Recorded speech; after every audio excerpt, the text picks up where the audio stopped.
So several months ago, my wife and I, we were going out to lunch with some friends and a bunch of students from the church, and we went to this great restaurant called Veracruz, and it's one of our favorite places, and we had like 15 or 20 people.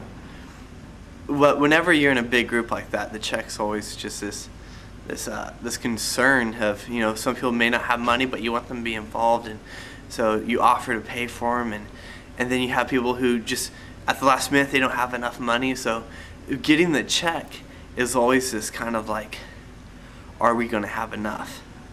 And it was great because this time we were trying to figure it out, and we counted up all of our meals and how much they cost, and it didn't look like we were going to have enough. So I see the gentleman coming, the waiter, and he has the bill, and I'm just like, man, we're not gonna cut it. And so he drops it off. I open it up, and it's empty. I looked at him with this did you forget? Then he just shares with me, the gentleman over there, he took care of the bill. You don't owe us anything. He took care of the tip and everything. And I was just amazed as I sat there. We weren't a small group. It wasn't just my wife and I. It was, 12 or 15 people. And this great guy he picked up the check.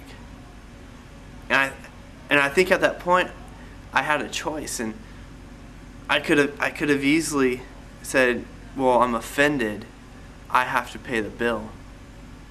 Or I could have just acted like nothing had happened and just walked away, or I could have at least thanked him.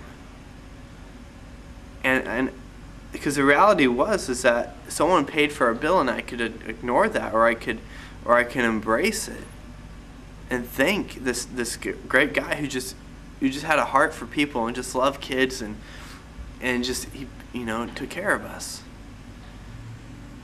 So my reaction, I had to just be in awe and say thank you. Thank you so much for taking care of this. And I think it's funny because I think we do the same with God. Because I think when we have opportunities to worship, we just have opportunities to thank Him for the amazing grace He's given us. I think we choose to live in this non-reality. Because reality is that God did save us. Reality is when we are in worship, we get to experience, we get to hear, we get to learn, we get to see the risen Christ. And that's reality. Perhaps one that is when we worship is that is the time where we find ourselves away from the fantasy world that we may live in. Away from the lies, away from distraction, away from just stuff that we just constantly filter through our minds and our hearts, and it just changes the way we look at the world, we look at ourselves. But it's in worship that we get to experience the risen Christ. It is there, as the Old Testament describes it, as our spirits touch. And we're not in real worship until the Spirit of God and the Spirit of me or you touches. And there's this intimacy that is there that I think we trade off for just a simple acquaintance. God doesn't want to be an acquaintance. Reality doesn't want to be an acquaintance. God desires just this intimate relationship that involves touch, that involves knowledge, that involves love. When you think of worship as just a time to sing songs, I think we're missing the point. I think we're missing the point if we just see it as a way to intro into service. But worship has to be a place where we go before the Lord in all of His grace, His majesty, His glory. Allow His glory to invade us. And that may seem like a church word. It's just allow His greatness, allow His wisdom, allow His perspective to just come into me, because I'm going through stuff in life. There's finals, there's drama, there's financial issues, there's college, there's all these different aspects that go in my life, and God doesn't want us to ignore those. God doesn't want us to leave those at the door, but what He wants us to do, I think He wants us to just come and spend time with Him and just fall into His arms,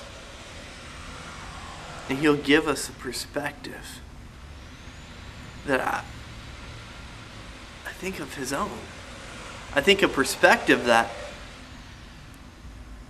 we don't understand or we're not seeing. And that's why I think it's in worships that we hear God more clearly. We see God more clearly. Because I think it's the true reality.